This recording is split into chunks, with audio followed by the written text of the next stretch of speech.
We've been told for years that we should be chasing balance. The elusive work-life balance. We're to hustle and then rest. We focus on career and then we focus on family. Like we're supposed to be walking some mythical and magical, invisible tightrope, perfectly poised, everything equal. And I get the premise of ensuring that we're doing things that we have to do and getting in things that we want to do. But there's a reality here.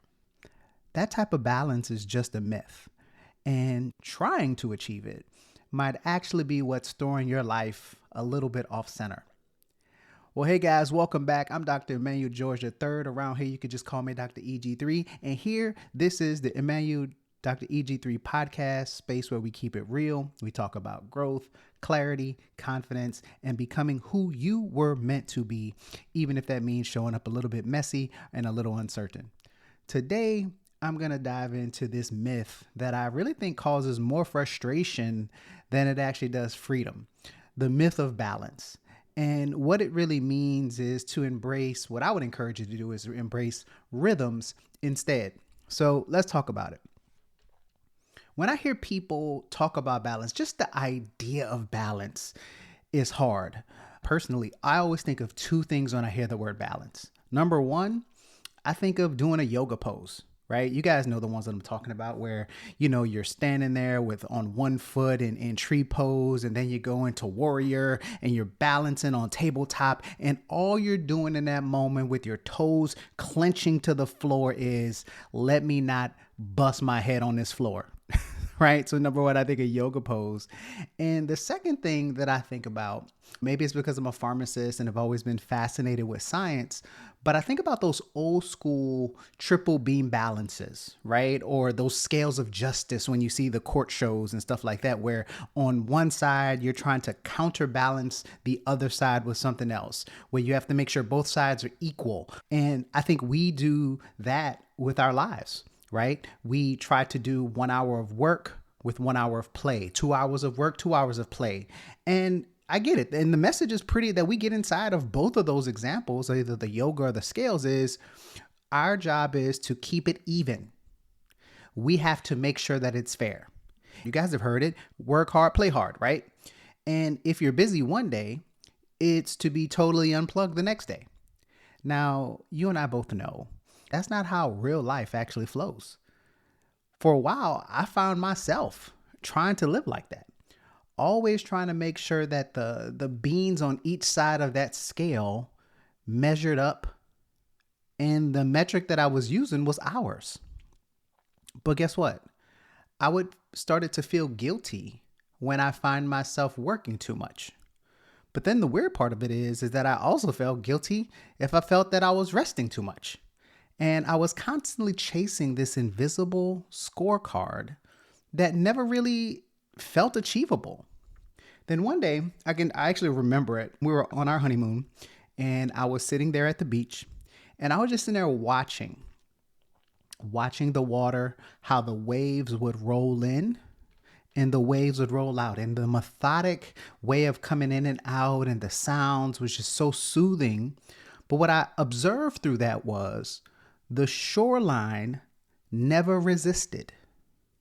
It didn't try to hold back waves. You're coming too fast at me, right? And you guys have seen the beach where the waves will be very rhythmic and methodic, but then all of a sudden a big wave will kind of crash the shore, right? Maybe it was a rip tide, or maybe it was a boat offshore that caused the cascade, but the shore never stopped the tide.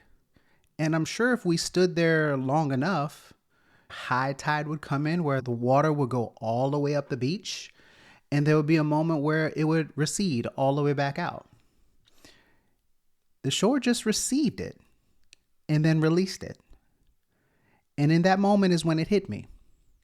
The beach doesn't chase balance. It lives in rhythm of what's happening. And for me, that perspective changed everything. Now, currently, and probably probably it's kind of scared to say it, for 2 decades now, I see my life more in terms of waves. There are seasons and times that are busy, where I have a lot going on. in the middle of the semester. I'm teaching, I'm coaching, I'm recording, I'm managing, I'm serving, I'm speaking and doing events.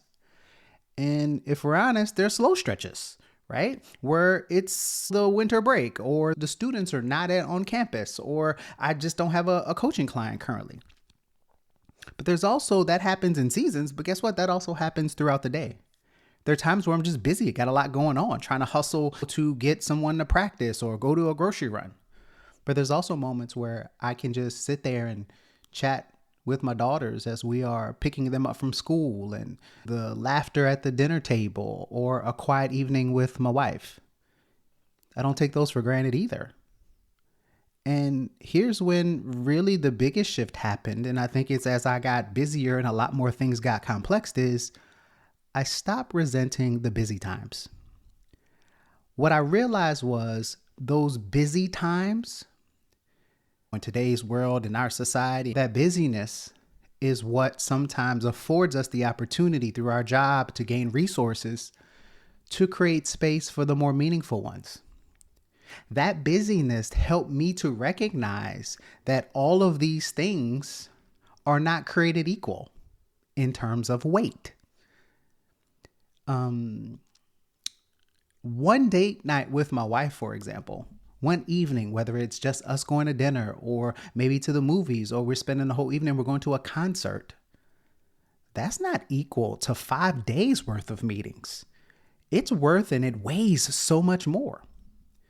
Just those few moments that I talked about in the car ride with my girls and asking them about their day, and they're telling me what's going on with them and what happened with their friends and who they sat with at lunch. That carries way more joy to me than hours of emails ever could. I stopped measuring my life in hours and I started measuring them according to the weight, the meaning, how heavy these things were. So again, I might have 1 hour of work, but guess what? There are times where I might only get 30 minutes with the girls. But that 30 minutes means so much more. It allows me to be present, allows me to be focused, because to me, those things they weigh more and they mean more to me internally and prayerfully and hopefully for them too. So let's break this down into some truths that'll help you move from chasing balance. And again, guys, I get it and I understand the premise, but I would really want you to maybe embrace the rhythm of your life. Here's the first truth. Balance is static, whereas rhythm can be sustainable. Because once you get into the rhythm, you know how to dance. You know how to move back and forth. Balance asks you to hold still. Balance asks and it demands of you symmetry. But life doesn't move in symmetry. It moves in seasons. It moves in periods, and this could be sporadic. Nature doesn't bloom 24/7. Farmers don't harvest year round. The tide doesn't stay high forever. And neither should you. Rhythm, on the other hand, moves with you. It gives you permission to lean and sway and lean with it and rock with it when it's needed. And then to lean back when it's time. It honors the ebbs and the flows. This mindset shift takes the pressure off of you. Instead of trying to balance everything, every bean and every hour of every single day, it allows you to zoom out and ask yourself what season you're in. You just might be in a busy season. What is this season asking of you? What do you need to release to other people and ask for help? I remember every time I took over another store or I took on a new role, I would have to tell my wife, hey, look, this is going to be busy until I get this thing figured out. Things are going to be disrupted or things are going to be a little more chaotic. Because I understood that in the short term, more would be required of me. I think about when we had our girls.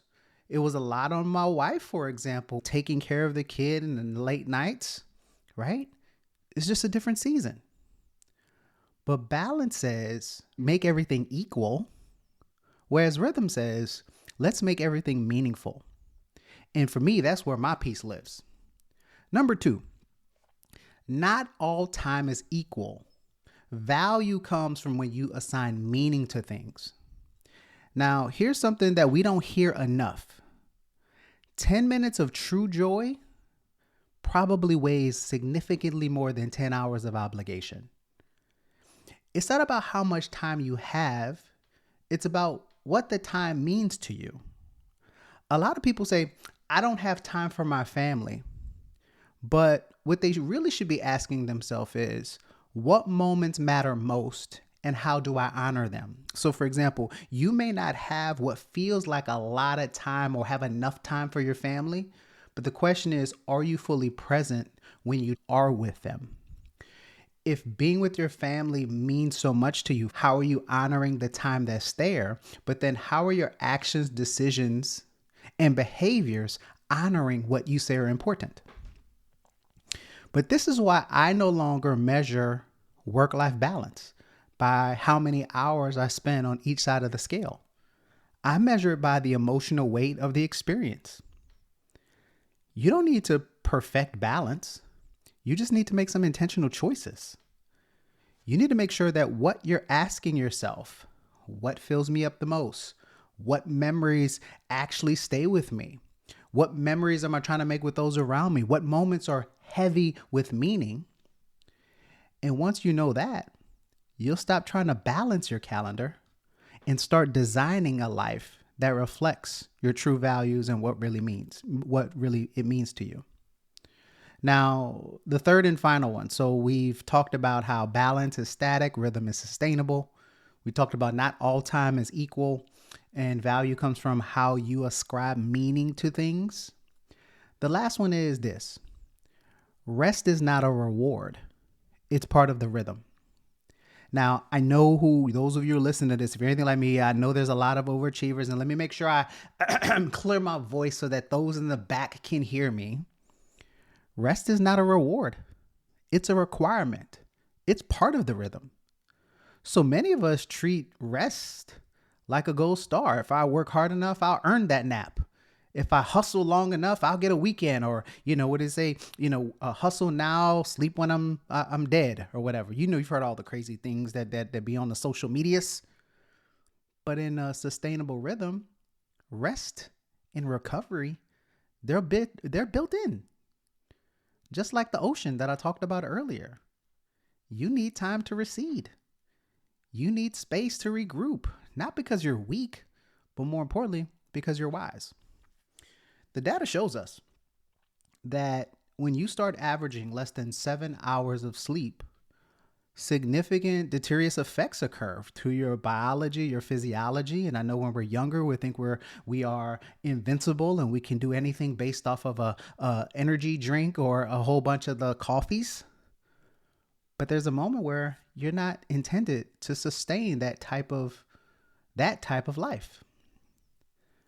Some of the most powerful and productive people I know, they fiercely protect their recovery time because they understand that stillness is where the wisdom lives. That in that silence, we can learn to connect or reconnect with what really matters. And that clarity doesn't usually come in chaos. It comes when we get to sit our butts down and disconnect and do other things. You don't believe me? Haven't anyone just raise your hand, or yell at, honk a horn if you listen to this as you're driving. Has there ever been a time where you came up with what felt to be the most important or significant discovery or answer to a question that you've been asked when you were literally doing something else? Where you would have that epiphany while you're rubber-dubbing and in the shower and scratching your scalp and washing your hair, and you came up with that amazing idea? Or you were just sitting at that baseball game with the kids, or you were just, how about this?